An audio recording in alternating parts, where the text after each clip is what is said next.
మరి అభినందించాలి sir MLA గారిని, ముఖ్యమంత్రి గారిని.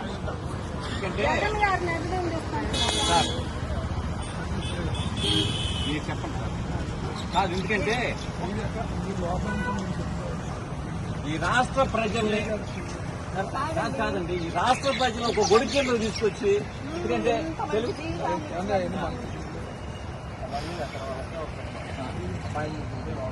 మేము అడిగాం సార్, ఇవ్వట్లేదు సార్. మేము ఏమే కట్టి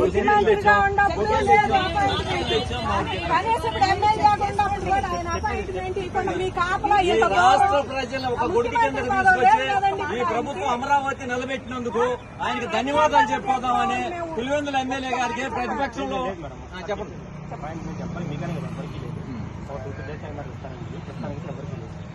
మేమేం చెయ్యం సార్, మీరేదో చేస్తారని కాదు మేడం, ప్రజెంట్ అయితే ఎవరు చెక్ చేసుకోండి. మేము ఆయన ముఖ్యమంత్రిగా ఉండగా అజయ్ కలం గారి దగ్గర అడుగుతారేమో, రిక్వెస్ట్ చేసి అడగండి.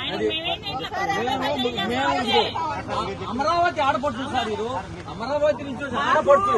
ఇదిగో ఈ అమ్మాయి మీద 11 కేసులు, ఈ అమ్మాయి మీద 20 కేసులు, ఈ అమ్మాయి మీద 30 కేసులు జైల్లో ఉన్నాం. అయినా మేము ఆయన చేసిన మేలు మర్చిపోకుండా, ఆయన మేలు చేసిన మర్చిపోకుండా ఈ రాష్ట్ర ప్రజలు ఒక గుడి కింద తీసుకొచ్చి తెలుగుదేశం 120 సీట్లు వేసిన అమరావతికి ఎందుకు ధన్యవాదాలు చెప్పాలి సార్. ఇప్పుడు మాకు వచ్చినందుకు కూడా మాకు మా నైబరు ఆయన కాపాడుకోవాల్సిన బాధ్యత మాది. ఆయన ఇక్కడే ఇల్లు కట్టుకున్నానన్నాడు, ఇక్కడే ఉంటానన్నాడు. అందుకని ఆయన అభినందిస్తాం. మీ ఇష్టం, మీరు పానిస్తే వెళ్తాం. ప్రస్తుతానికైతే లేదు, మరి ఇస్తారు తర్వాత 2 రోజులు 2 రోజులు అయిన తర్వాత నేనైతే ఇప్పించి అన్నట్టు నాకైతే ఉంటుంది. నాకు ఎవరు ఇప్పించి సీఏ గారిని అడుగుతాం.